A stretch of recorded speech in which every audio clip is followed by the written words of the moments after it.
what's abnormal for humans is where I'm doing it purely for your evil. It's like I'm doing evil purely for your loss. That's a true kind of evil that is, very, very rare amongst humans. And you do find it in like some of the greatest mass murderers in history, where they're doing evil basically for evil, and for evil's own sake. And when you see like this kind of pattern of behavior, to where like you have to start questioning, like, is this random? Is this just an illness, or is this a real thing? And and they start talking. You're kind of like, yeah, all right. This whole idea that all we see around us is all that really exists, and there isn't some world of spirits. That starts to become a little bit more far-fetched than the idea that, okay, maybe these humans over here really are possessed by something truly evil, like a truly evil spirit is inside of them and whispering to them that that what they're doing is actually a good idea.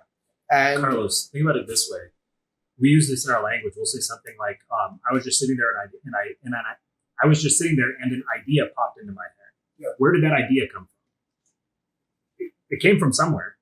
Oh. It was in your head. But before that, it wasn't.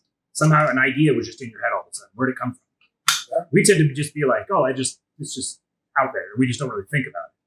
But in the Christian worldview, those ideas are planted in our heads. Sometimes they're good ideas, sometimes they're bad ideas. It depends on the quality of the spirit that's putting the idea there.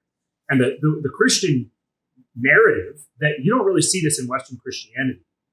You get it in Roman Catholicism, but you don't see it in Protestantism. The Christian narrative is that demons entered into the human race, and they were fallen angels is what they were, but they entered into the human race, and they gave knowledge to people. They gave them knowledge of how to use tools, how to build technology, how to fight wars, how to even things like how to wear makeup, how to do all this different stuff.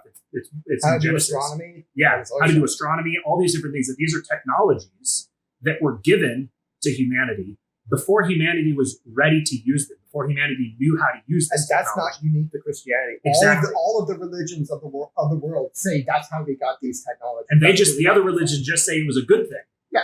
it was this is how we got better because the gods came and gave us all this knowledge. Christianity says that was a bad thing. That's why you fell into strife and chaos, fighting each other.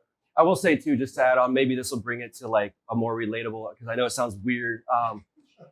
Unfortunately, you guys think what are the demons? No demons? Yeah. Oh, demons? well, Demons? No demons? I come from a bit of like a subculture, and I know Carlos does too. But so along the way, I've known people that, fall into some odd habits and behaviors. And there are people, I know you might think like, these guys sound crazy. Well, there's people that you would say are possessed by demons that fully think that they are as well and celebrate it. Like I still have acquaintances, some female acquaintances that will put up pictures and stuff with witchcraft and worshiping the earth and stuff like that, where they're doing dances and they're putting up pagan gods. Like they actually do think that they are doing this. And so it's not just us like casting some crazy, excuse onto people's what they're doing. There's people that are fully involved in this that know it and accept it. We haven't even touched MK Ultra, which where the CIA did all of these experiments with these psychedelics that Matt's been talking about, and they started seeing these things. Like the first time they went in with a powerful dose of DMT, they met some spirits and who introduced themselves as the Egyptian pantheon, and they're like, "Oh, we're finally glad you guys figured this thing out again.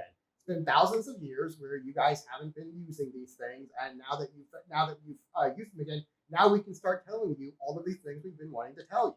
And which are a whole lot of really bad ideas, as it turns out. And so and by the way, that's like all public record. It's like that's not really like a conspiracy theory that it happened. It's like no, it's like fact. And it's like we found it. Like Congress is the one who told us this. Here's the documents about it. And and so it's not like it's been and actually the scientific community in studying these like chemicals like LSD, DMT, and all these other stuff, they're like, yeah, this is pretty repeatable, where you can meet these other entities that are out there, and they really do exist, and you find them like all of these things are like throughout pagan religions, to where like it actually kind of makes sense that when they say, when all of these ancient religions, Christianity included, say, yeah, we got the technology from the gods. When all of them are saying that, and they're like, oh, by the way, here's how we do it. If you want to talk to them, here's how. It's like, it's not actually that crazy, and it's actually like fairly well known amongst the scientific community. We just don't think of that. We just, oh, it's just a hallucination. It's not real. But actually, your iPhone was invented by Steve Jobs, who received it while on received the idea while on a vision quest. With under the influence of LSD. Yeah, and so these things are out there, and we use their products in our everyday life. The new spy device that I really love, and and so this we have something now that's like you mentioned earlier, that's something like time dilation, where it's almost like it's permanently true, where the time seems to have slowed down to where these organizations, like these two churches, are not decaying. They don't break down, they don't break apart. And okay, they do break apart a little bit, but we're gonna get it back together. And and when hey, you guys need to hug it out, man. I feel like you guys need to hug it's it gonna be out. glorious. Come here, Mac, give me a kiss. And if you don't, Buck's going to be the one to kiss me. So anyway, but you have these things that are permanently true, and the major part of this worldview is this is a real struggle between good and evil. These things really exist, and and when we kind of give into our lesser impulses, when we give into this evil, this is when foreign policy starts to really be a problem, and we start to have bad relations between nations. So you mentioned foreign policy, so I want to bring in Kyle because but like Kyle, the earlier when Kyle answered the question about the empire, and he's saying like, nah, they're gonna keep funding it, and it's gonna. I used to kind of be on the side of like it is gonna, but to me, I'm kind of like, nah, they're just gonna keep funding it, and it's just gonna. So maybe it'll happen in our lifetime or not. So I'm bringing that up because I guess Kyle, I like your kind of your demeanor of like, I don't know, like little bit more chill. So the question is, demons, no demons? No demons for me. Okay, Sorry, right. guys. We could talk about more after. You could give me your pitch, but no. So like, I guess my view on how this operates, because if you do look at what's happening in the world, like. If the U.S. policy in Ukraine is, as I lay out, a proxy war against Russia, where we've intentionally provoked a Russian invasion there in order to arm the Ukrainians, in order to weaken Russia, just because one day we fear that Russia may be able to compete economically with the U.S. and be a power that has its own demands. I mean, that truly is evil. And so the way I personally rationalize that and, try to like form a worldview around that is it's mostly centered around power. There's so much power around the money and, authority that you get around the military and building up these international threats.